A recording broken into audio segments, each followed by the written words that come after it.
கேரள அவசிய மையம். எந்தவிதமான பிரச்சனைகள் இருந்தாலும் 24 மணி நேரத்தில் தீர்வு கிடைக்கும். தொடர்புக்கு 9908165856. இப்போது அனுரகுமார திசாநாயக்கா இலங்கை மீனவர்களையும் இந்திய மீனவர்களையும் மோத விடுவதற்கான உச்சகட்ட எண்ணெய் ஊட்டலாகத்தான் நாங்கள் இதை பார்க்க வேண்டும். தமிழரசு, அதாவது அரசு, நான் குறிப்பிடுவது அரசுகள் இந்த சார்பில் போய் நின்று கொண்டு இந்த யாழ்ரா அடிக்கிற கோஷ்டிகள் போய் கதைச்சால் எப்படி தீர்வு வரும்? எங்களுடைய கடற்பகுதியை பயன்படுத்துவதற்கு நாங்களே அவர்களோடு உரையாட வேண்டும். அப்படியானால் தொடர்ந்து நீங்கள் சண்டை தான் பிடிப்பீர்கள். இந்த உலகம் வல்லமை வாய்ந்தவர்கள் பக்கம் தான் இருக்கிறது. எதையும் பேசித்தான் தீர்க்க வேண்டும். அரசுகளை நாங்கள் பேசவிட்டால், அரசினூடாக இந்த பேச்சுக்களை நாங்கள் நடத்துவோமாக இருந்தால் நிச்சயமாக இந்த பாக்கு நீரினுடைய எல்லை பிரச்சனை தீராது தீராது தீராது. 27 லட்சம் தமிழர்கள்தான் தாயகத்தில் வாழ்ந்து கொண்டிருக்கின்ற இந்த சூழலில் வெறும் கோமணத்துடன் நிற்கிற ஈழத் தமிழர்களுடைய கோவணத்தை உருவிக்கொண்டு போகிற செயலாகத்தான் இந்த கச்சதீவை மீட்கின்ற விஷயத்தை நான் பார்க்கிறேன். ரைனோ ரூஃபிங்கிடமிருந்து ரைனோ பிரீமியர் ரூஃபிங் தீர்வுகள்.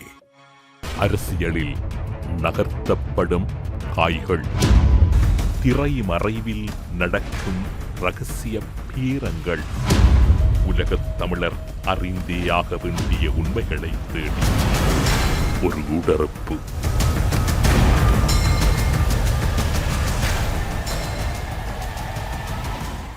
இன்றைய ஊடறுப்பு நிகழ்ச்சியில் எம்மோடு கலந்து கொண்டிருக்கக்கூடிய பிரமுகர், பிரித்தானியாவில் இருக்கக்கூடிய அரசியல் ஆய்வாளர் திவாகரன் அவர்கள். ஊடறுப்பு நிகழ்ச்சியின் சார்பில் உங்களை வரவேற்பதில் மகிழ்ச்சி. வணக்கம். வணக்கம் தமிழரசு.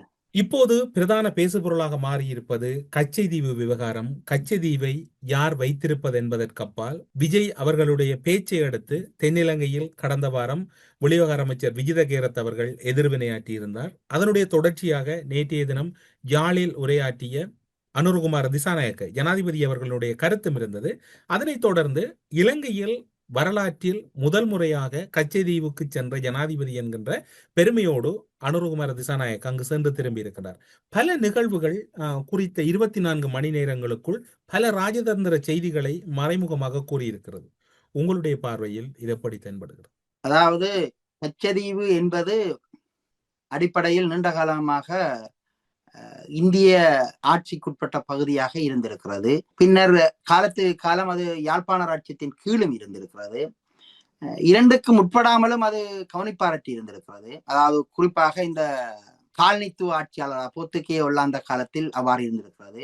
அதுக்கு பின்னர் பிரிட்டிஷ் ஆட்சி வந்த போது பிரிட்டிஷ் ஆட்சியினுடைய காலத்தில் இரண்டும் ஒரே ஆட்சிக்கு உட்பட்டிருந்தபடியினால அதனுடைய எல்லை நிர்ணயம் அதை பற்றி எதுவுமே பேசப்படவில்லை. ஆனால் 1900 சுதந்திரம் அடைந்த பின்னர் இரண்டு நாட்டு மீனவர்களுக்கும் இடையிலான சச்சரவுகள் தோன்றிய போது அதற்கான எல்லை நிர்ணயம் வரைய வேண்டிய ஒரு தேவை இருந்தது. அதே நேரத்தில் இந்தியாவினுடைய வெளிவிகார அரசியல் கொள்கைகளில் மாற்றங்கள் ஏற்பட்டிருந்தன. அது 74களில் இந்திரா காந்தி அம்மையார் ஆட்சிக்கு வந்ததன் பின்னர், அதாவது இலங்கையை தங்களுடைய செல்வாக்கு மண்டலத்துக்குள் வைத்திருக்க வேண்டும் என்ற ஒரு நிலை தோன்றிய போது பல விட்டுக் கொடுப்புகளை செய்தார். அந்த விட்டுக் கொடுப்புகள்ல தான் 4 லட்சம் தமிழர்களை, அதாவது மலையக தமிழர்களை நாடு கடத்துவதற்கும், அதாவது இந்தியா ஏற்றுக்கொள்வதற்கும், அதில் கச்சதீவை இலங்கைக்கு கொடுப்பதுமான அந்த ஒப்பந்தம் ஒன்று மேற்கொள்ளப்பட்டது. இந்த ஒப்பந்தத்தின் பிரகாரம் 1974ஆம் ஆண்டு இலங்கைக்கு இந்தியா தானமாக அந்த தீவை வழங்கிவிட்டது. அதாவது இந்த கச்சதீவு என்பது பாக்கு நீர்நிலையில் இருக்கிற முக்கியமான தீவு என்பது மாத்திரமல்ல, இலங்கைக்கும் இந்தியாவுக்குமான சம அளவு தூரத்தில் இருக்கிறது. ராமேஸ்வரத்திலிருந்து 20 கிலோமீட்டரிலும் நெடுந்தீவிலிருந்து 20 கிலோமீட்டர் தூரத்திலும் இருக்கிறது. ஆனால் 74ஆம் ஆண்டு ஒப்பந்தத்தின் பின்னர் 76ஆம் ஆண்டு மீண்டும் இந்த ஒப்பந்தத்தின் பின்னான காலத்தில் இந்த கடல் எல்லைகள் தாண்டுகிற பிரச்சனை வருகின்ற போது கடல் எல்லைகள் வரையப்பட்டன. 76ஆம் ஆண்டு கடல் எல்லைகள் வரையப்பட்டன. கடல் எல்லை வரைகிற போது கச்சதீவிலிருந்து 2 மைல் அப்பால், இந்திய கடற்கரை பக்கமாக 2 மைல்கள் அப்பாலாக அந்த எல்லைக்கோடு நிர்ணயிக்கப்பட்டது. ஆகவே ராமேஸ்வரத்திலிருந்து 18 கிலோமீட்டர் தூரமும் நெடுந்தீவிலிருந்து 22 கிலோமீட்டர் தூரத்திலும் அந்த எல்லைக்கோடு இருக்கிறது. அந்த எல்லையை தாண்டி இந்திய மீனவர்கள் கச்சதீவுக்கு வர வேண்டுமாக இருந்தால் 2 கிலோமீட்டர்கள் இலங்கையினுடைய கடற்பரப்புக்குள் வந்துதான் கச்சதீவுக்குள் வர வேண்டும். ஆனாலும் அந்த ஒப்பந்தத்திலே இந்திய மீனவர்கள் தங்கள் வலைகளை உலர்த்துவதற்கான அனுமதி வழங்கப்பட்டிருக்கிறது. அது மட்டுமல்ல, அங்கே இருக்கிற அந்த அந்தோனியார் கோவிலுடைய திருவிழா காலங்களில் இந்திய மீனவர்கள் விசா இன்றி இந்த கச்சதீவுக்கு வந்து போவதற்கு அனுமதி இருக்கிறது. ஆகவே இது நெடுக காலமாக அவ்வாறு வந்து போய் கொண்டிருந்தார்கள். கடந்த வருடம் இந்திய மீனவர்கள் அதற்கு தங்களுடைய எதிர்ப்பை கருத்து கட்டாலை தெரிவித்திருந்தார்கள். இந்திய மீனவர்கள் இந்தியாவிலிருந்து இந்த அதாவது தேவாலயத்துக்கு வருவதை தவிர்த்திருந்தார்கள். இது முக்கிய விடயம். இந்த நிலைமைகளில தான் கடந்த யுத்த காலங்களில 700க்கும் மேற்பட்ட இந்திய மீனவர்கள் இந்த பாக்கு நீரிணையினுடைய இலங்கை கடல் எல்லையை தாண்டி வருகின்ற போது சுட்டுக் கொல்லப்பட்டிருக்கிறார்கள். இது தமிழக மீனவர்கள் சார்பாக வைக்கப்படுற முக்கிய குற்றச்சாட்டாகவும் அவர்களுடைய பேரிழப்பாகவும் அது இருந்திருக்கிறது என்பது உண்மைதான். அப்ப இந்த கடல் சார்ந்த எல்லைகள் அது கோடு போட்டு அதை பார்த்து கொண்டிருக்க முடியாது. நீர்ல கடல் எல்லைகள் தெரியாது வந்து விடுவார்கள். அதாவது நவீன கருவிகளை பயன்படுத்தி தான் அந்த எல்லை நிர்ணயத்தை அவர்கள் பார்க்கலாமே தவிர, இல்லாவிட்டால் அது கடல்ல அலைகளினால் வந்துவிடும். இந்த பாக்கு நீர்ணையில் இவர்கள் உள்ளே வருவதனால் ஏற்படுகின்ற இந்த இழப்புகளினால் தமிழகத்தில அடிக்கடி இந்த கொந்தளிப்புகள் ஏற்படும். தமிழகத்தில தமிழ் தேசியம் பேசுகிறவர்கள் இதை கையில் எடுத்து போராட்டத்தை நடத்துவார்கள். அது சீமானாகவும் இருக்கலாம், இப்போது விஜயமாகவும் இருக்கலாம். இவர்களுடைய கருத்துக்கள் இப்போது சிங்கள அரசியலில் செல்வாக்கு செலுத்த முற்படுகிறதைத்தான் நாங்கள் பார்க்கிறோம். அப்ப இந்த கச்சதீவை நாங்கள் கைப்பற்றுவோம், கச்சதீவை மீட்போம் என்று இவர்கள் கூறுவதன் ஊடாக இலங்கை அரசுக்கு ஒரு நெருக்கடி வருகிறது. அதாவது இலங்கையினுடைய இறையாண்மைக்கு உட்பட்ட பகுதியை இந்தியாவினுடைய அதாவது தமிழர்கள் கைப்பற்றுவதற்கான முஸ்திப்புகளில் ஈடுபட்டிருக்கிறார்கள் என்ற ஒரு பிரச்சனை வருகிறது. ஆகவே விஜயினுடைய அறிவிப்பு கச்சதீவை மீட்போம் என்ற அறிவிப்புக்கு எதிராக அல்லது அதுக்கு எதிர்வினை ஆற்றுவதற்காகத்தான் வரலாற்று அதாவது இவ்வளவு காலத்திலும் இருந்த இலங்கையுடைய ஆட்சியாளர்களில் ஒரு ஆளுங்கட்சி சார்ந்த எம்பியோ அல்லது ஒரு அமைச்சரோ அல்லது ஒரு பிரதமரோ யாரும் கச்சதீவுக்கு சென்றது கிடையாது. அரசாங்க அதிகாரிகளை தவிர வேறு யாரும் சென்றது கிடையாது. ஆனால் முதல் முறையாக நேற்றைய தினம் இலங்கையுடைய ஜனாதிபதி அங்கு விஜயம் செய்திருப்பது என்பது ஒரு அரசியல் உள்நோக்கத்தை கொண்டதாகவும் இந்த பிராந்தியத்தில் ஒரு கொதிநிலையை தோற்றுவிப்பதற்கான எண்ணங்களை கொண்டதாகவே தான் அது கட்டாயம் அமைந்திருக்கிறது என்றுதான் நாங்கள் பார்க்க வேண்டும். தமிழ் மக்கள் நோக்கிலையிலிருந்து தான் நான் இந்த கருத்தை சொல்றேன். ஏனென்றால் இந்த பாக்கு நீரிணை அரசியல் என்பது தமிழ் மக்களுடைய உயிர் நாடி. இந்த பாக்கு நீரிணையை மையப்படுத்தித்தான் இந்த அதாவது இலங்கையுடைய இனப்பிரச்சனை தோன்றி இருக்கிறது. இலங்கையுடைய அரசியல் இருப்பும் பௌத்தத்தினுடைய இருப்பும் இலங்கை தீவுக்கு ஒரு அரசை கொடுத்ததும் இந்த பாக்கு நீரிணை தான். ஆகவே இந்த பாக்கு நீரிணை என்பது இலங்கை தீவுக்கு ஒரு வரமாக இருக்கிறது, சிங்கள அரசுக்கு ஒரு வரமாக இருக்கிறது, அது ஒரு தடுப்பு சுவராக இருக்கிறது. அதே நேரத்தில் அவர்களுக்கு அது நஞ்சாகவும் இருக்கிறது. ஏனென்றால் அது அடுத்த கரையில் இருக்கிற தமிழ் தேசிய இனமும் இந்த கரையில் பாக்கு நீரிணைக்கு இருக்கிற 2 தேசிய இனங்களும் ஒன்றுபட்டு விட்டால் இந்த பாக்கு நீரிணை என்பது அது தொடுகடலாக மாறிவிடும் என்பதுதான் இங்கே உள்ள பிரச்சனை.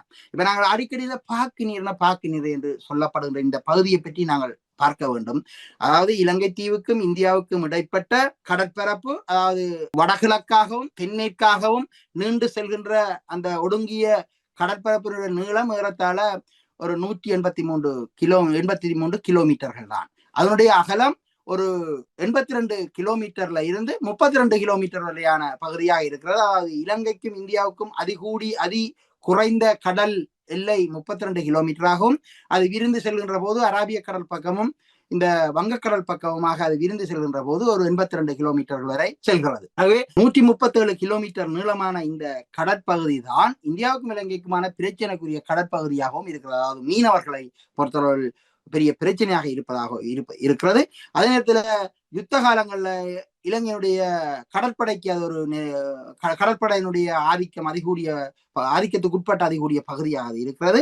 இலங்கை மீனவர்கள் அந்த பகுதிக்குள்ள போக முடியாத சூழல் இருந்திருக்கிறது. இவ்வாறு இந்த பாக்கு நீரிணை கடற்பரப்பு ஒரு கொதிநிலையான ஒரு கடலாக, இரத்தம் சிந்திய கடலாக, தமிழர்கள் ஏராளமாக கொல்லப்பட்ட ஒரு கடலாக இருக்கிறது. அதே நேரத்தில் இது மீன்வளம் கொண்ட ஒரு கடற்பகுதியாகவும் இருக்கிறது. ஆகவே இந்த சர்வதேச சட்டங்களின்படி சர்வதேச அரசியல் அதாவது கடல் எல்லை சட்டம் 1982ஆம் ஆண்டு வரையப்பட்டது. அதாவது ஓசனுக்கான அதாவது சமுத்திரங்களுக்கான ஐநாவுக்கான அரசியலமைப்பு என்ற பகுதிக்குள்ள, அதாவது ஒரு நாட்டினுடைய கடல் எல்லையிலிருந்து 12 கடல் மைல் தூரங்கள் அந்த நாட்டினுடைய இறையாண்மைக்குட்பட்ட பகுதி. கூறுகின்ற வரலாற்று சம்பவங்கள் மிக முக்கியமானதாக இருக்கின்ற போதும் இன்று அனுரகுமார திசாநாயக்க கடந்த காலங்களில் இருந்த ஜனாதிபதிகளோடு ஒப்பிடுகையில் சற்று வேறுபட்டவராக அல்லது இந்தியாவின் மிரட்டல்களை எல்லாம் ஒரு பொருட்டாக எடுத்துக்கொள்ளாதவராக தன்னுடைய நாட்டினுடைய இறைமையை முதன்முறையாக கச்சதீவு சென்று நிலைநாட்டிய ஒருவராக என்றெல்லாம் இலங்கையில் கூறப்படுகிறது. நீங்கள் எப்படி பார்க்கிறீர்கள்? நிச்சயமாக அவர் யாழ்ப்பாணத்தில் பேசுகிற போது அந்த பேச்சில் இருந்த ஆழமான அரசியல் நுணுக்கத்தை நாங்கள் பார்க்க வேண்டும். அவர் சொன்னார், இந்த நாட்டினுடைய நிலத்தை, கடல் எல்லையை, வானத்தை நாங்கள் பாதுகாத்து எங்களுடைய அடுத்த தலைமுறைக்கு கொடுப்போம் என்று அவர் உறுதியாக சொன்னார். இதுல இந்த வானெல்லை என்பது, அதாவது நிலத்திலிருந்து 100 கிலோமீட்டர் உயரமான வான் பரப்பு ஒரு நாட்டினுடைய இல்லை, அதாவது ஒரு நாட்டினுடைய அரசியல் எல்லை என்பது அந்த நாட்டினுடைய நிலமும் அதனுடைய நீர் எல்லையான 12 நாட்டிக்கல் மைல் நீளமான அந்த பகுதியும் அதற்கு மேலே நேரே 100 கிலோமீட்டர் உயரமான பகுதியும் ஒரு நாட்டினுடைய இறையாண்மைக்குட்பட்ட பகுதியாக இருக்கிறது. ஆகவே அவர் இந்த நிலத்தையும் வானையும் கடலையும் பாதுகாப்பேன் என்று சொல்வதன் கருத்து இதுதான். ஆகவே இந்த பகுதிக்கு இலங்கையுடைய இறையாண்மைக்குட்பட்ட பகுதி என்று அவர் கூறுவதும் குறிப்பிடுவதும் அங்கு வலியுறுத்தி சொல்லுவதும் இந்த விடயத்தை தான் சொல்றார். அதாவது கடலை, அதாவது கச்சதீவுக்கு அப்பால் 2 மைல் நீளமான கடற்பரப்பையும் இலங்கையை சுற்றியுள்ள அந்த 12 நாட்டிக்கல் மைல் நீளமான கடற்பரப்பையும் நிலத்தையும் பாதுகாப்பதும், அதற்கு நேரே மேலே உள்ள 100 கிலோமீட்டர் நீளமான வான்பரப்பை நாங்கள் பாதுகாப்போம், அதை யாருக்கும் கொடுக்க மாட்டோம், யாரும் அதுக்குள்ள அனுமதியின்றி நுழைய முடியாது. இது சர்வதேச சட்டம். அதாவது 82ஆம் ஆண்டு உருவாக்கப்பட்ட, அதாவது சமுத்திரங்களுக்கான எல்லை நிர்ணயிக்கப்பட்ட போது உருவாக்கப்பட்ட சர்வதேச கடல் எல்லை சட்டத்துக்குள்ளே அது வருகிறது. ஆகவே இதை அவர் வலுவாக இங்கே சொல்றார். கடல் எல்லை, வானெல்லை என்று அவர் குறிப்பிடுவது அந்த ஐநாவுடைய 82ஆம் ஆண்டு அந்த லோவத்தான் அவர் சொல்றார். அதைத்தான் இதுல சொல்லாமல் சொல்லி இருக்கார். ஆகவே இங்கே இந்த இலங்கையினுடைய இறையாண்மையை அவர் இறுக பற்றுவேன் என்று ஒன்று சொல்லியிருக்கிறார். இது ஒரு முக்கிய விடயம். அதாவது இலங்கையினுடைய இறையாண்மை என்பதிலிருந்து அவர் ஒரு இலங்கையினுடைய இறையாண்மையை பிரயோகிக்கின்ற அதி உயர் தலைவர் என்ற அடிப்படையில அவர் இந்த கருத்தை முதலாவது வைக்கிறார். 2வது, இதிலே ஒரு என்டாங்கிள்மெண்ட் ஒன்று இருக்குது. அதாவது எங்களை மீண்டும் ஒரு சக்கர வியூகத்துகள் மாட்டுவது. அதாவது இன்று வரைக்கும் யாரும் கச்சதீவுக்கு செல்லாதவர்கள் இவர் சென்றிருக்கிறார், முதலாவது விஷயம். 2வது விஷயம், ஏற்கனவே யாழ்ப்பாணத்தினுடைய யாழ் மன்னார் மீனவர்களுக்கும் இந்திய மீனவர்களுக்கும் இடையிலான சச்சரவுகள் இந்த யுத்தத்தின் பின் ஆரம்பித்திருக்கிறார். கடந்த 16 ஆண்டுகளில் சச்சரவுகள் நீடித்துக் கொண்டு சொல்றாங்க. எல்லை தாண்டிய மீன்பிடியினால இவர்களுக்கு இடையிலான மோதல்கள் அதிகரித்து செல்கின்றன. ஆகவே இந்த தமிழர்களுக்கும், அதாவது ஜேஆர் இலங்கை தீவுக்குள் இந்திய இலங்கை ஒப்பந்தத்தின் மூலம் போராடும் சக்தியையும் இந்தியாவையும் எதிர்த்து 2யும் எதிரிகள் நிலைக்கு கொண்டு போய் விட்டார். இப்போது அனுரகுமார திசாநாயக்கா 2 கரையிலும் உள்ள தமிழர்களை, அதாவது இலங்கை மீனவர்களையும் இந்திய மீனவர்களையும் மோத விடுவதற்கான உச்சகட்ட எண்ணெய் ஊட்டலாகத்தான் நாங்கள் இதை பார்க்க வேண்டும். அதனை தவறாக பார்க்கிறீர்கள். இலங்கையில் இருக்கக்கூடிய ஈழத்தமிழர்கள் தங்களுடைய கடல் எல்லைக்குள் வருகின்ற, அது தமிழக மீனவர்களாக இருக்கலாம் அல்ல இந்திய மீனவர்களாக இருக்கலாம், அதனை பார்த்துக் கொள்வதற்கு கடற்படை இருக்கின்றது. அவர்கள் அதனை முறையாக கவனிக்கின்றார்கள் தானே. நீங்களே ஒரு இனமுறுகல் வரப்போகிறது, அனுர கச்சதீவில் சென்றதனால் 2 பகுதிக்கும் இடையில் இனவிரிசல் வரப்போகிறது என்று உங்களை போன்றவர்களுடைய கருத்துக்கள் தான் அங்கு ஒரு பிளவை ஏற்படுத்துகிறது தானே. இங்கே இந்த இடத்தில் நான் குறிப்பிடுவது தமிழ் மக்களுடைய நலன் சார்ந்தும் தமிழ் மக்களுடைய எதிர்கால நலன் காலங்களில் தமிழ் மக்களின் நலன் சார்ந்து தமிழகம் உங்களுக்கு எதனை செய்தது? எம்ஜிஆரின் பின்னர் அல்லது இந்தியா எதனை செய்தது? 2009 இன அழிப்பை தவிர ஈழத்தமிழர்களுக்கு இந்தியா கொடுத்த பரிசு என்ன? அதாவது எங்களை பொறுத்தளவில் காகத்தின் கூட்டில் குயில் முட்டையிட்டு குஞ்சு பொரிக்கும் அந்த நிலைமையில தான் நாங்கள் இருக்கிறோம். நாங்கள் வெறும் 20 லட்சம் மக்கள் இருக்கிறோம் என்பதை கூட நீங்கள் மறந்து பேசக்கூடாது. அதாவது தாயகத்தில் இருக்கிற, அதாவது தமிழர் தாயகத்தில் 20 லட்சம் தமிழர்கள் தான் மாத்திரம் இருக்கிறார்கள் என்பதை நீங்கள் கருத்தில் கொண்டுதான் பேச வேண்டும். ஆகவே எங்களுக்கான ஒரு பின்புலம் அங்கே இருக்கிறது, இன்னொரு வடிவிலே இருக்கிறது. அதை எவ்வாறு பயன்படுத்த வேண்டும் என்பது எங்க இருக்கிறது பின்புலம்? அது தமிழகத்திலே இருக்கிறது. தமிழகத்தில் இருக்கின்ற பின்புலம் 2009 யுத்தத்தின் பின்னர் என்ன வடிவத்தில் உங்களுக்கு அந்த பின்புலம் உதவியாக இருந்தது? பின்தளம், அதாவது நாங்கள் ஒரு அரசியலை எவ்வாறு முன்னெடுக்கிறோம், எங்களுக்கான அரசியல் எவ்வாறு நடத்தப்பட வேண்டும். நீங்களும் தான் டெல்லி வரை சென்று பல கலந்துரையாடல்கள், பல கருத்தமர்வுகளை எல்லாம் செய்தீர்கள். இன்று அதனை புரிந்து கொண்டார்களா டெல்லியோ அல்லது தமிழகமோ?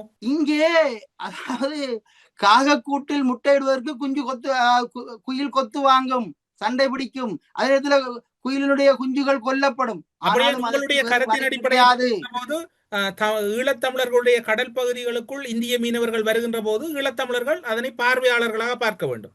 இல்லை, அதாவது ஈழத்தமிழருடைய கடற்பரப்புக்குள் இந்திய மீனவர்கள் வருகிறார்கள் என்று சொன்னால், அதாவது இந்த மீனவர் சங்கங்களுடைய கட்டுப்பாடுகள் இருக்கின்றன, அதை அவர்கள் மீற மாட்டார்கள். அதாவது சமூக கட்டுப்பாடு ஒன்று இருக்கிறது. அதாவது சட்டங்கள் வேறு, வரையப்பட்ட சட்டங்கள் வேறு, சமூக கட்டுப்பாடு ஒன்று இருக்கிறது.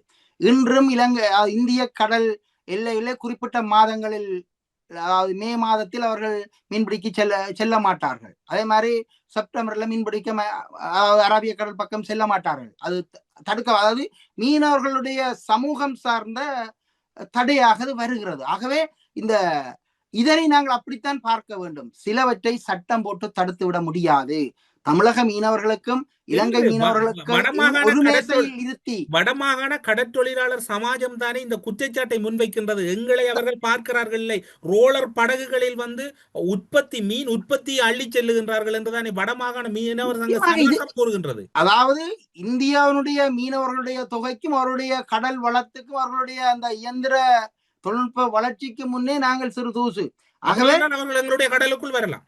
ஆகவே இதுதான் இந்த முட்டாள்தனமான கேள்விகளும் முட்டாள்தனமான விவாதங்களுமாக இருக்கும். என்னென்றால் அவர்களோடு நாங்கள் இருந்து பேச வேண்டும். நான் குறிப்பிடுவது என்னவென்றால், இரண்டு கரையினுடைய மீனவ சமூகங்களுடைய ஒரு சமூக நீதி கோட்பாடுகள் இருக்கின்றன, சமூக சட்டங்கள் இருக்கின்றன. அதன் அடிப்படையில இரண்டு சமூக சட்டங்களையும் ஒரு மேசையில் இருத்தி பேசினால் இந்த பிரச்சனைக்கு தீர்வு கண்டு விடலாம். ஆனால் முறையா பேசுவது நீங்கள் கூறுவது என்று வடமாகாண தமிழரசு, அதாவது அரசு, நான் குறிப்பிடுவது அரசுகளின் சார்பில் போய் நின்று கொண்டு இந்த யாழ்ரா அடிக்கிற கோஷ்டிகள் போய் கிடைச்சால் எப்படி தீர்வு வரும்? இந்தியா யாழ்ப்பாணத்தில் இருக்கக்கூடிய இந்திய துணை தூதரகத்தில் எத்தனை முறை சந்திப்புகள் இடம்பெற்றிருக்கின்றன? நான் மீண்டும் சொல்றேன், நீங்கள் இந்த சட்டங்களை பிடிச்சி வாழை பிடிச்சி கொண்டே கவர்மெண்ட்ல நின்றால் எல்லாரும் அழிஞ்சு போயிடுவோம். நாங்கள் சில சமூக நீதி கோட்பாடுகளை பார்க்க வேண்டும். ஒரு சமூகம் சார்ந்த பிரச்சனையை எவ்வாறு அணுகுவது என்பது எங்களுக்கு தெரிய வேண்டும். நீங்கள் பனங்கிழங்கு பிரிக்கணும், இது பிரிக்கத்தான் ஆப்பை வச்சு அடிச்சு கொண்டிருக்கிறீர்கள். இந்த பனங்கிழங்க பிரிக்கிறதுக்கு ஆப்பு தேவையில்லை. எங்களுடைய கடற்பகுதியை பயன்படுத்துவதற்கு நாங்களே அவர்களோடு உரையாட வேண்டும். அப்படியானால் தொடர்ந்து நீங்கள் சண்டை தான் பிடிப்பீர்கள். இந்த உலகம் வல்லமை வாய்ந்தவர்கள் பக்கம் தான் இருக்கிறது. எதையும் பேசித்தான் தீர்க்க வேண்டும், எதையும் பேசித்தான் தீர்க்க வேண்டும். நாங்கள் பெரிய ஆயுதப்படுத்த நடத்தி எதையும் சாதிக்கவில்லையே. ஏன் சாதிக்கவில்லை? நாங்கள் பேச வேண்டிய இடங்களை பேச வேணும். பேசாட்டி நாங்கள் தொடர்ந்து அழிந்து போய் விடுவோம். ஏனென்றால் நாங்கள் ஏன் தொடர்ந்து சண்டை பிடிக்க முடியாமல் போனது?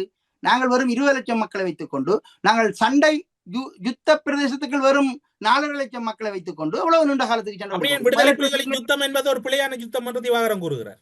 அப்படி இல்லை, நாங்கள் அதை சரியாக மேனேஜ் பண்ண வேணும். ஏனென்றால் எங்கள்கிட்ட இருக்கிற வளங்களை பயன்படுத்த செய்ய வேணும். வளங்கள் என்னவோ அதற்கு ஏற்ற மாதிரி எங்களை தற்காத்து கொள்ள வேண்டும். அதாவது கடலே பெரிய திமிங்கலங்கள், சுறாக்கள் எல்லாம் இருக்கிற அந்த கடல்ல தான் சின்ன மீன்களும் சிறு நண்டுகளும் இறால்களும் வளர்கின்றன. நாங்கள் அதை பார்க்க வேண்டும். ஒரு விலங்கியல் எவ்வாறு தன்னை தற்பாதுகாத்துக் கொள்கிறது, தமிழ் மக்கள் தங்களை தற்பாதுகாத்துக் கொள்வதற்கு என்னெல்லாம் செய்ய வேண்டுமோ அவற்றையெல்லாம் செய்ய வேண்டும். அதாவது 2ஆம் உலகப் போரின் போது யூதர்கள் பிரித்தானியாவின் அணியில் நின்றார்கள். ஆனால் பிரித்தானியா யூதர்களுடைய விடுதலைக்கு அல்லது இஸ்ரேலை நாடை உருவாக்குவதற்கு தடையாக இருந்தது. அவர்கள் சொன்னார்கள், நாங்கள் 2 யுத்தங்களும் உங்களுடைய நிற்கிறோம், ஆனால் எங்களுக்கு என்ன வேண்டும் என்பதை நாங்கள் உங்களுடன் போராடுவோம் என்று. இதுதான் எங்களோட கொள்கையா இருக்கணும். நாங்கள் இதை விட்டு நாங்கள் வீராப்பு பேசினா, அந்த வீராப்பு பேசுறவே வெளிநாட்டுல இருந்து பேசலாம், அங்க இருந்து கொண்டு 4 பேர் பேசலாம். ஏதாவது அறுவடை கிடைக்குமோ? சோறு போடைக்காது. நாங்கள் எதை செய்ய வேண்டுமோ அதை செய்தாக வேண்டும். முதலாவது எங்களை பாதுகாப்பதற்கு என்ன வழி என்பதுதான் தேட வேண்டும். ஆகவே இங்கே என்னை பொறுத்தவரை நான் குறிப்பிட்டு சொல்லப்பட முக்கிய விடயம், 2 கடல் மீனவர்களும் சண்டையிட்டால் இந்த சண்டை தொடர்ந்து போகும். இது விடுதலை புலிகளை எவ்வாறு இந்தியாவுடைய எதிரியாக்கினாரோ ஜேஆர், அதே நிலைக்கு அனுரகுமார திசாநாயக்கா இந்த தமிழக மீனவர்களையும் இந்திய மீனவர்களையும் எதிரியாக்கி ஈழத்தமிழர்களையும் இந்திய தமிழர்களையும் எதிரியாக்கி விடுவார். ஆகவே மிக முக்கியமான பகுதியாக இருக்கின்றது. அதாவது ஈழத்தமிழர்களையும் இந்தியரை எதிரியாக்கி விடுவார்கள். இன்று நண்பன் என்று கருதினால் கூட இன்று வடக்கு கிழக்கில் எத்தனை இன்று வெடுக்குநாரி மலையாக இருக்கலாம் அல்லது வடக்கு கிழக்கில் இருக்கக்கூடிய பல இந்து தளங்களை இன்று ஆக்கிரமிப்புக்குள்ளாக்கப்படுகிறது. தையிட்டி விகாரைக்கு எதிரான ஒரு போராட்டம் நடக்கிறது. நீங்கள் கூறுகின்ற நண்பன் என்று கூறுகின்ற இந்தியாவோ அல்லது இந்தியாவை நடுவண் அரசை விட்டு விடுங்கள், தமிழக அரசோ அல்லது தமிழக அரசில் இருக்கக்கூடிய எவராவது உங்களுக்கு ஒரு சட்டமன்றத்தில் ஒரு வடக்கு கிழக்கில் இடம்பெறுகின்றது இன அழிப்புக்கு நிகரான ஆக்கிரமிப்பு என்கின்றதெல்லாம் நீங்கள் நண்பர் என்று நீங்கள் என்று கிட்டத்தட்ட சொல்ல போனால் ஒரு இயலாமையின் வடிவமா அல்லது அந்த என்ன சொல்ற ஒட்டுமொத்தத்தில் நீங்கள் ஒரு சரணாகதி அடைந்து அவர்களுடைய திரைப்படங்களை பார்ப்பது போன்று அவர்கள் இல்லாட்டி நாங்கள் இல்லை என்று கூறுகிறீர்கள். இது ஒரு கொத்தடிமைத்தனம் அல்லவா? என்னவென்றால் நான் உங்களுக்கு ஒரே ஒரு உதாரணத்தை தான் சொல்ல முடியும். மகாத்மா காந்தியிடம் கேட்டபோது நீங்கள் ஏன் அகிம்சைக்கு வந்தீர்கள் என்று கேட்டபோது அவர் சொன்னார், நான் ஆயுதம் எடுத்து சண்டை பிடிக்க எனக்கு வலுவிருந்து எனக்கு அந்த தகுதி இருந்திருந்தால் நான் இந்த அகிம்சை போராட்டத்துக்கு வந்திருக்க மாட்டேன். நான் ஆயுதம் எடுத்து தான் போராடி இருப்பேன். ஆனால் எங்களுடைய சூழல் ஆயுத போராட்டத்தால் எங்களால் வெல்ல முடியாது, ஆகவே அகிம்சை போராட்டத்துக்கு வந்தேன் என்று சொன்னார். அதே போலத்தான் நாங்கள் எந்த சூழலில் என்ன முடிவு எடுக்க வேண்டும் என்பது இருக்கிறது. அதாவது கிரவுண்ட் ரியாலிட்டி வேறு, அதில் இருக்கிற ஆப்ஷன்கள் வேறு. நாங்கள் இங்க என்ன வாய்ப்புகள் இருப்பது என்பதைத்தான் பார்க்க வேண்டும். வாய்ப்புகள் இல்லாத ஒன்றை பற்றி நாங்கள் பேசிக் கொண்டிருப்பதில் அல்லது வீரதீர கதைகள் பேசுவதில் இங்க பயணி கிடையாது. அதாவது இலங்கை தீவு இந்தியாவுடன் ஒட்டி பிறந்தரிட்ட குழந்தையாக இருக்கிறது. அவை இந்த புவிசார் அரசியலை நாங்கள் புரிந்து கொள்ள வேண்டும். இந்த பாக்கு நீரினை இல்லையே நாங்கள் வேறு விதமாக எங்களோட யுத்தத்தை, எங்களோட போராட்டத்தை, எங்களுக்கான அரசியல் தீர்வை நோக்கி போக முடியும். இந்த பாக்கு நீரில் நாங்கள் இரண்டர பிணைக்கப்பட்டிருக்கிறோம். இது புவியியல் நிர்ணயம். இந்த புவியியல் நிர்ணயத்திலிருந்து நாங்கள் மாறுபட முடியாது. ஆகவே நாங்கள் இரண்டு பகுதியும் பேசித்தான் ஆக வேண்டும். பேசித்தான் இந்த தீர்வுக்கு வர வேண்டுமே தவிர அரசுகளை நாங்கள் பேசவிட்டால், அரசினூடாக இந்த பேச்சுக்களை நாங்கள் நடத்துவோமாக இருந்தால் நிச்சயமாக இந்த பாக்கு நீரினுடைய எல்லை பிரச்சனை தீராது. இது தொடர்ந்து இந்திய மீனவர்கள் கொல்லப்படுவதாக இருக்கலாம் அல்லது ஈழத்தமிழருடைய சொத்துக்கள் அளிக்கப்படுவதாக இருக்கலாம். இது தொடர்ந்து நடந்து கொண்டே இருக்கும். ஆகவே இந்த பாக்கு நீரிணையில் இருக்கிற நிர்ணயம் என்பது எங்களுக்குள் ஒரு சமூக, மீனவ கடல் வேட்டை சமூகம் தங்களுக்குள் சமூக ஒப்பந்தத்தை ஏற்படுத்துவதனால் மட்டுமே இதை தடுக்க முடியுமே தவிர இல்லாவிட்டால் தடுக்க முடியாது. அப்படி இல்லாவிட்டால் இன்னும் ஒன்று செய்யலாம். இந்த புலம்பெயர்ந்து இருந்து இருக்கிற பெரிய இந்த யம்பவான்கள், பெரிய முதலைகள் எல்லோரும் இலங்கை மீனவர்களுடைய இலங்கை கடல் மீன்வளத்தை அவிர்த்து செய்வதற்கு நான் உட்பட மீனவர்களை வலுப்படுத்துவதற்கான நவீன தொழில்நுட்ப சாதனங்களோடு பிரம்மாண்டமான கப்பல்களை நாங்கள் அங்கே உருவாக்கி கடல்ல மீன்பிடிக்க தயாராக வேண்டும். அவ்வாறு ஒரு உயர் ரக தொழில்நுட்பத்தில் கூடியதான கடற்கலங்களை கொண்ட ஒரு மீனவ சமூகத்தை நாங்கள் உருவாக்கினால் இந்திய மீனவர்களுக்கு நிகராக எங்களுடைய கடற்பரப்பில் நாங்கள் மீன்பிடிக்கலாம். எங்கள்கிட்ட அதிகூடிய இந்த கடற்கலங்கள் வந்துவிட்டால் நாங்கள் இந்திய எல்லைக்குள் நாங்கள் போய் தொடங்கிடுவோம். கிடையாது, இவ்வளவு நடக்கும். இது கடல் எல்லை என்பது கண்ணுக்கு தெரியாது. நீங்கள் கூறிய எல்லாவற்றையும் கடந்து இப்போது இன்னும் ஒரு விடயமும் இதில் ஒரு சந்தேகத்தை ஏற்படுத்துகிறது. அனுரகுமாரவின் விஜயம் அல்லது அனுரகுமாரவின் கருத்துக்கள் எல்லாம் பார்க்கின்ற போது தமிழகத்தில் கடந்த காலத்தில் பல அரசியல் தலைவர்கள் கருத்து கூறியிருக்கிறார். சீமானா இருக்கலாம், வைகோவாக இருக்கலாம், பல நெடுமாறனாக இருக்கலாம், இப்போது இருக்கக்கூடிய முதலமைச்சர் ஸ்டாலினாக இருக்கலாம், முன்னாள் முதலமைச்சர் முத்துவேல் கருணாநிதியாக இருக்கலாம், செல்வி ஜெயலலிதா, எல்லோரும் கருத்துக்கள் கூறியிருக்கிறார். ஏன் ஒரு விஜய், அவர் ஒரு நடிகர், வெற்றி பெற முடியாதவர் என்றெல்லாம் தமிழகத்தில் வாத பிரதிவாதங்கள் முன்வைக்கப்படுகின்ற போது ஒரு நடிகருக்காக ஏன் இலங்கை அரசு இவ்வளவு தீவிரமாக எதிர்வினையாற்ற வேண்டும், அதனை நடத்தி காட்ட வேண்டும்? அதாவது தமிழ் சமூகத்தினுடைய பொது கருத்து மண்டலத்திலிருந்து நீங்கள் இந்த கேள்வியை கேட்கிறீர்கள்.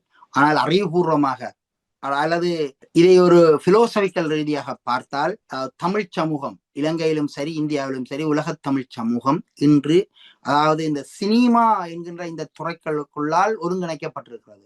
ஆகவே ஒரு கருத்து சினிமாவுக்குள்ளால வந்தால் அது அனைத்து பட்டி தொட்டு எங்கும் பரவிவிடும். உலகளாவி வாழ்கின்ற அனைத்து தமிழர்களும் போய்விடும். விஜய் கூறிய இந்த கச்சதீவை மீட்போம் என்ற கருத்து தெரியாத ஒரு தமிழர் இந்த பூமி பந்தில் இன்று இருக்க முடியாது. அந்த அளவுக்கு எல்லா இடமும் பரவி இருக்கிறது. நீங்கள் வேற ஏதாவது ஒரு நல்ல கருத்தை சொல்லி பாருங்க, அது போகாது. ஆனால் இந்த கருத்துக்கள் சினிமாக்குள்ளால வந்தால் அல்லது சினிமாவுடைய பிரபஞ்சங்கள் சொன்னால் அது எல்லோரிடமும் பற்றி படர்ந்து விடும். ஆகவே விஜய் குறிப்பிட்ட கருத்து, விஜய் ஆட்சி அமைக்காமல் இருக்கலாம், அவர் வலுவற்றவராக இருக்கலாம், அல்லது அவர் ஆட்சி அமைப்பதற்கான வாய்ப்புகள் இல்லை என்று எதிர்வு கூறல்களை சொல்லலாம். ஆனால் அவருடைய வெற்றி வாய்ப்புகளை பற்றி இங்கே நான் பேசவில்லை. ஆனால் அவருடைய கருத்து முழு இடமும் பரவி இருக்கிறது. சீமானுடைய கருத்தும் அவ்வாறு அவர் நடிகர் என்ற அடிப்படையில் வந்தபடியா அந்த கருத்து பரவினது. ஆனால் விஜய் நம்பவன் முதற்தர நடிகர் என்ற அடிப்படையில் அது அனைத்து இடங்களிலும் பரவி இருக்கிறது. அது ஒரு பேசு பொருளாக இருக்கிறது. அது சிங்கள தேசத்திலும் பேசு பொருளாக மாறிவிட்டது. அதனாலதான் தேரர்கள், பௌத்த தேரர்கள் இதற்கு எதிராக வலுவான கண்டனங்களை தெரிவித்துக் கொண்டிருக்கிறார்கள். அதே நேரத்துல அனுரகுமார திசாநாயக்கா ஒரு கடவுச்சீட்டு வழங்கும் ஒரு அலுவலகத்தை திறப்பு விழாவுக்கு சென்றவர் அப்படியே கச்சதீவுக்கு எந்த தங்குதடையின்றி நேரடியாக சென்று வந்திருக்கிறார். ஆகவே இது எங்களுடைய இறையாண்மை சொல்றேன், எங்களுடைய இலங்கை தீவுடைய இறையாண்மையை நாங்கள் விடமாட்டோம் என்று அனுரகுமாரா சொல்லி இருக்கிறார். ஒன்று. இரண்டாவது, அவர் போவதற்கு முன்னர், அதாவது மயிலிட்டி துறைமுகத்திலே இந்திய மீனவர்களிடம் கைப்பற்றப்பட்டு பறிமுதல் செய்யப்பட்ட படகுகளை உடைத்து அந்த ஏல விற்பனைக்கு விற்பதற்கான அந்த வேலைகளை செய்துவிட்டு போயிருக்கிறார். இங்க 2 விஷயம் இருக்கிறது. உங்களுடைய கப்பல்கள் இங்க வந்தா நாங்கள் உடைப்போம் என்றது ஒன்று. இரண்டாவது, இது எங்கட நிலம், யாரும் பெறக்கூடாது என்பது இரண்டாவது. பொதுவாக, அதாவது இது ஒரு அன்பளிப்பாக வழங்கப்பட்ட ஒரு நிலம். அதாவது ஆப்பிரிக்காவில கிளிமஞ்சாரோ மலை தன்சானியாவுக்கு கிப்டாக, அதாவது சமாதானத்தின் பரிசாக கொடுக்கப்பட்டது போல இந்த கச்சதீவு இந்திரா காந்தியால் சமாதானத்தின் பொருட்டு தான் கொடுக்கப்பட்டது. அதாவது சீன அமெரிக்க ஆளுகை இலங்கை தீவில் வராமல் தடுப்பதற்காக ஒரு கிப்ட் ஒன்றை கொடுத்தவர்கள், பெரிய கிப்ட் ஒன்று. இது ஒரு லஞ்சம். அதாவது இலங்கைக்கு கச்சதீவு கிடைத்தது என்பது ஒரு குட்டி லஞ்சம் என்றுதான் சொல்ல வேண்டும். ஆகவே அது இலங்கைக்கு கொடுத்தாலும் இங்குள்ள முதலாவது நிலைமை, இப்போது என்னுடைய கருத்துக்கு வருகிறேன். முதலாவது நிலைமை, கச்சதீவு என்பது யாழ் மாவட்டத்தினுடைய நெடுந்தீவு பிரதேச செயலத்துக்குள் வருகின்ற பகுதி. நெடுந்தீவு பிரதேச செயலம், இன்னும் ஒன்றை நான் இதில் குறிப்பிட்டு சொல்ல வேண்டும், பலருக்கு தெரியாது. நெடுந்தீவு பிரதேச செயலகத்தில இருக்கிற இந்த நெடுந்தீவு தான் யாழ்ப்பாணத்தின் கிராம சேவை 443 கிராம சேவையாளர்கள் பிரிவில் முதலாவது யஃப்னா 1 முதலாவது கிராம சேவையாளர் பிரிவு, அது அந்த பட்டியல முதலாவது பேர்ல வருவது இந்த தீவுல இருந்துதான் தொடங்குகிறது. ஆகவே அந்த முதலாவது பட்டியலுக்குள்ளதான் இந்த கச்சதீவு இருக்கிறது என்பதை நாங்கள் கருத்தில் கொள்ள வேண்டும். இது முக்கியமான விஷயம். ஆகவே தமிழ் மக்களுடைய, அதாவது கலாச்சார தலைநகரத்தினுடைய முதலாவது நம்பர் பிளேட்டே இந்த கச்சதீவும் நெடுந்தீவும் தான் எங்களிடம் இருக்கிறது. ஒன்று.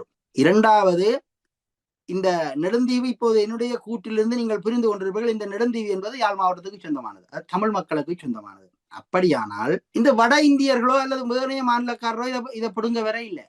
இதை தமிழர்கள், தமிழ்நாட்டு இந்த அரசியல்வாதிகள் தான் இலங்கையிடம் இருந்து எடுக்கிறேன் என்று சொல்கிறார்கள். அது இலங்கையிடம் இருந்து எடுக்கவில்லை, யாழ்ப்பாணத்திலிருந்து பிடுங்கி எடுக்கிறார்கள்.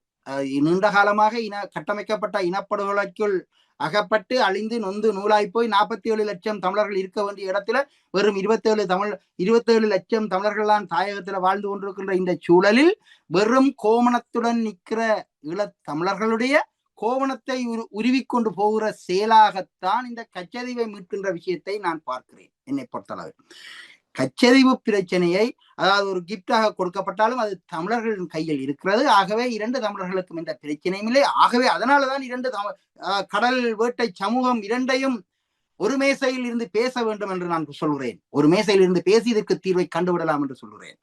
இதை அரசியல் சட்டங்களுக்குள்ளாலோ அல்லது 2 நாட்டினுடைய அரச பிரிவுகளுக்குள்ளாலோ நாங்கள் பார்ப்போமாக இருந்தால் பனங்கிழங்கை ஆப்பு வைத்து பிரிப்பதாகத்தான் இது இருக்கும். ஆகவே நாங்கள் இந்த கச்சதீவு விவகாரம் என்பது தமிழ் மக்களுடைய ஒரு முக்கிய புள்ளி. இப்போது ஒரு முக்கிய புள்ளியை தொற்ற தமிழ் மக்கள் செய்ய வேண்டிய இந்த பாக்கு நீரிணை அரசியலுடைய ஒரு முக்கிய ஸ்தானத்தை இப்போது தொடப்பட்டிருக்கிறது. ஆகவே இந்த விடயத்தில் நாங்கள் மிக கவனமாக இருக்க வேண்டும். இங்கே எங்களுடைய உணர்வலைகளுக்கும் எங்களுடைய கொந்தளிப்புகளுக்கும் கத்தலுக்கும் கூச்சலுக்கும் இங்கே இடம் கிடையாது. அறிவுக்கு மாத்திரமே இங்கே இடம் இருக்கிறது. நாம் எதை செய்ய வேண்டும், எவ்வாறு எங்களை தற்காத்து கொள்ள வேண்டும் என்பதை நாங்கள் அறிவுபூர்வமாக சிந்திக்க வேண்டும். அதற்கேற்ற வகையில தான் நாங்கள் கருத்துக்களை பரிமாற வேண்டும். ஆகவே தமிழ் மக்களை பொறுத்தளவில் இந்த தமிழகம் எங்களுடைய தாய் வீடு என்று சொல்வார்கள், தொப்புள் கொடி உறவு என்று சொல்வார்கள். ஆனால் என்னை பொறுத்தவரை நான் இந்த போராட்ட, அதாவது தமிழ் மக்கள் தம்முடைய இறைமையை மீட்பதற்கான போராட்டத்தில் அது ஒரு பின்தளம். ஆகவே அந்த பின்தளத்தை நாங்கள் காகம் கூட்டில் குஞ்சு வரிப்பது போல நாங்கள் அங்கிருந்துதான் அதை எங்களை விருத்தி செய்ய முடியும். இல்லாவிட்டால் முடியாது. ஏனென்றால் இலங்கை அரசுடைய இறையாமைக்கு உட்பட்ட இந்த பகுதிக்கு நாங்கள் இந்த குண்டூசியை மறக்க முடியாது. ஆகவே நாங்கள் இதையெல்லாம் புரிந்து கொள்ள வேண்டும். உலகளாவிய பொது அபிப்பிராயத்தை நாங்கள் ஒரு கொஞ்சம் பேர் நின்று செய்துவிட முடியாது. நாங்கள் அணி சேர்க்காமல் தனித்து நின்று போராடி எதையும் சாதித்து விட முடியாது. இந்த எங்களுடைய போராட்ட வாழ்வும் எங்களுடைய ஒரு 200 ஆண்டுகால தொடர் தோல்விகளுடைய விளைவுகளில் இருந்தும் நாங்கள் பாடங்களை கற்க வேண்டும். நாங்கள் இந்த வரலாறு எங்களுக்கு நிறைய பாடங்களை கற்பித்திருக்கிறது. ஆனால் நாங்கள் தான் அந்த பாடங்களை கற்றுக்கொள்ளவில்லை. ஊடறுப்பு நிகழ்ச்சியில் இணைந்து கொண்டு கச்சைதீவு விஜயம் மேற்கொண்டிருந்த இலங்கை ஜனாதிபதியும் அதன் பின்னர் அதற்குள் இருக்கக்கூடிய அரசியலும் தமிழகத்துக்கும் ஈழத்தமிழர்களுக்கும் இருக்கக்கூடிய நல்லுறவும் அவர்களுக்கிடையில் மிக பிரதானமான உரையாடல்கள் எப்படி ஆரம்பிக்கப்பட வேண்டும், அரசியலுக்கு அப்பால் ஈழத்தமிழர்களும் தமிழக மீனவர்களும் இந்த உரையாடல்களை ஆரம்பிப்பதற்கான முக்கிய களங்களை எவ்வாறு ஆரம்பிப்பது என்கின்ற மிக முக்கியமான கருத்துக்களை ஊடறுப்பு நிகழ்ச்சியில் கலந்து கொண்டு பகிர்ந்து கொண்டமைக்காக சிறப்பு நன்றிகளோடு உங்களிடம் விடைபெற்றுக் கொள்கிறோம். நன்றி, வணக்கம். நன்றி. அரசியலில் நகர்த்தப்படும் காய்கள், திரைமறைவில் நடக்கும் இரகசிய பீரங்கள், உலகத் தமிழர் அறிந்தேயாக வேண்டிய உண்மைகளை தேடி ஒரு ஊடறுப்பு.